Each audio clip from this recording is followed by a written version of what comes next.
जैसा कल हमने देखा था आप लोगों को चीनी यात्रियों के बारे में, ठीक है। कल की कक्षा में हमने चीनी यात्री माने इत्स्यांग, ठीक है, सह्युगन, फायान, हेंगसांग ये देखा था। हेंगसांग किस राजा के दरबार में आए थे? हर्षवर्धन के दरबार में। तो आज का जो हमारा टॉपिक है यह है यूनानी यात्रियों से। यूनानी यात्री माने जो यूनान यानी यूरोप से आए हैं, यूरोप देश से आए हैं, यूरोप देश से आए हैं। जो अगर मैं जो पहला नाम बता रहा हूं ये भारत आया नहीं है, लेकिन इनका नाम हमें पढ़ना होता है। यूनानी लेखक में हेरोडोटस, इन्हें इतिहास का पिता कहा जाता है। तो याद रखना है कि हेरोडोटस कौन है।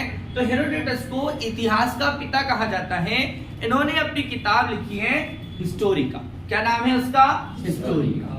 एग्जाम में यहां से प्रश्न पूछा जाता है, एक क्वेश्चन बनता है हेरोडोटस कौन है, तो वो फादर ऑफ हिस्ट्री है, हिस्टोरिका इनकी किताब है। ये कब लिखी गई है? तो ये 5वीं सदी ईसा के पूर्व लिखी गई है ना। और इसमें भारत और फारस के मध्य की संबंध को बताया। अब आप लोग देखिए, फारस की बात अगर हम करते हैं तो भारत के पूर्व में, भारत के पश्चिम में इस वाले क्षेत्र में ये भारत है। तो भारत के इस पश्चिमी हिस्से वाले क्षेत्र फारस है। इन क्षेत्रों की जानकारी, इधर व्यापार जो हो रहे थे उसकी जानकारी हमें इस बुक से प्राप्त होती है, हिस्टोरिका। अगला है टेसियस। अगला जो लेखक है टेसियस है, ये ईरानी लेखक है। इन्होंने अपनी जो किताब है उसमें भारत के बीच और काल्पनिक बातों को बताया। अपनी बातों में जो कल्पना से परे बातों को लिखा गया है, जो भी बुक लिखी है इन्होंने, तो ईरानी लेखक है, भारत के बारे में काल्पनिक बातें की है। अगला जो लेखक है बहुत ही ज्यादा इंपॉर्टेंट है, उसका नाम है मेगास्थनीज। मेगास्थनीज जो है चंद्रगुप्त मौर्य के शासनकाल में आया। चंद्रगुप्त मौर्य वही जिसने आनंद की हत्या कर मौर्य वंश की स्थापना चाणक्य के सहयोग से की थी। चाणक्य कौन थे? विष्णुगुप्त कौटिल्य, जो चंद्रगुप्त मौर्य के प्रधानमंत्री थे, गुरु भी थे और मौर्य साम्राज्य में प्रधानमंत्री के पद पर रहे। ऐसा नहीं है कि बस वो चंद्रगुप्त मौर्य के साम्राज्य में ही रहे, वो चंद्रगुप्त मौर्य के साथ बिंदुसार के भी शासनकाल में रहे। अगले क्या है इसी में देखिए, तो मेगास्थनीज जो है ये सेल्यूकस निकेटर के दरबारी है। अब ये सेल्यूकस निकेटर कौन है? तो सेल्यूकस निकेटर सिकंदर का सेनापति। सिकंदर के 2 सेनापति थे, एक निरियाकस जो जल सेनापति था और सेल्यूकस निकेटर थल सेनापति था।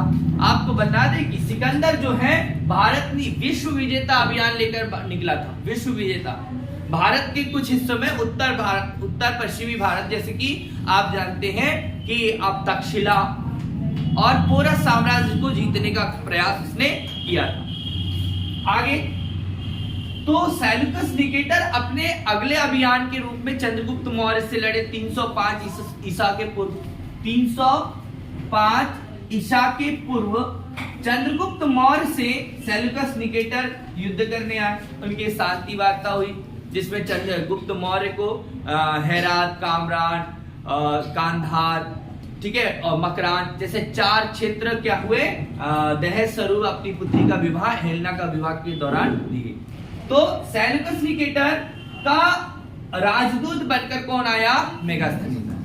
ये चंद्रगुप्त मौर्य के शासनकाल में आया, चंद्रगुप्त मौर्य के दरबार में रहा। और चंद्रगुप्त मौर्य का समय आपको याद रखना है 322 ईसा के पूर्व से 298 ईसा के पूर्व। इसने अपनी एक किताब लिखी, इसने अपनी बुक लिखी।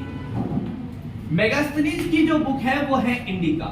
और इंडिका से हमें मौर्यकालीन समाज, सांस्कृतिक, राजनीतिक, धार्मिक और उस समय की आर्थिक स्थितियों के बारे में जानकारी मिलती है। तो मेगास्थनीज याद रखना है। मेगास्थनीज जो है ये यूनान से आया है, सेल्यूकस निकेटर का राजदूत है, चंद्रगुप्त मौर्य के शासनकाल में यह दरबार में आया है। अपनी किताब क्या लिखी है? इंडिका। यहां से एग्जाम में एक प्रश्न आपसे पूछा जाएगा। अगला क्वेश्चन है प्लिनी। प्लिनी नाम का एक जो लेखक है, इसने प्रथम शताब्दी में अपनी एक किताब लिखी है नेचुरल हिस्ट्री। क्या नाम लिखा है? Natural history. आपके एग्जाम में ये क्वेश्चन पूछा जाना है कि किस लेखक ने कौन सी किताब लिखी है। इन किताबों से प्रश्न आना है, तय है, एक क्वेश्चन तो आएगा। ठीक है, तो इतिहास के पिता वाली हमने किताब देखी, क्या लिखी है? हिस्टोरी का जो दूसरा हमने यहाँ पर दूसरी किताब देखी मेगास्थनीज इंडिका। अगला देखते हैं प्लिनी। प्लिनी जो है प्रथम शताब्दी में एक किताब लिखते हैं और उस किताब का नाम है नेचुरल हिस्ट्री। उस किताब का नाम क्या है? Natural history. और इसमें भारत और इटली के मध्य व्यापार को बताया गया। नेचुरल हिस्ट्री के माध्यम से भारत और इटली के मध्य के व्यापार की जानकारी हमें प्राप्त होती है। अब आगे बढ़ते हैं। चंद्रगुप्त मौर्य का उत्तराधिकारी कौन हुआ? बिंदुसार हुआ। चंद्रगुप्त मौर्य का उत्तराधिकारी कौन हुआ? बिंदुसार। तो याद रखना है कि 322 ईसा पूर्व से 298 ईसा पूर्व चंद्रगुप्त मौर्य रहे।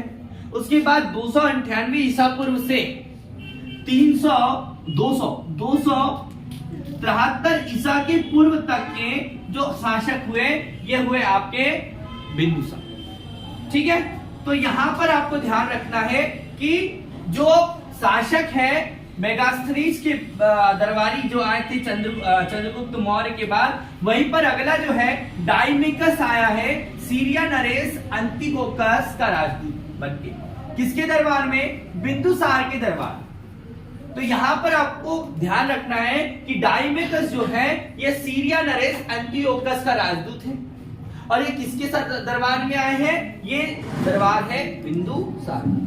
ठीक है, तो ये आपको याद रखना है 298 ईसा पूर्व से लेकर 273 ईसा पूर्व। अब आप जानते हैं कि बिंदुसार का उत्तराधिकारी अशोक हुआ। बिंदुसार का उत्तराधिकारी कौन हुआ? अशोक, है ना। बिंदुसार के 100 पुत्र हैं। कहा जाता है कि अशोक ने 99 भाइयों की हत्या करके मगध की गद्दी पर बैठा। ठीक है, तो बिंदुसार का समय तो मैंने आपको बता दिया। बिंदुसार के बाद उसका उत्तराधिकारी अशोक। अशोक के शासन काल में एक नया दरबारी आया, नया एक शासक आया।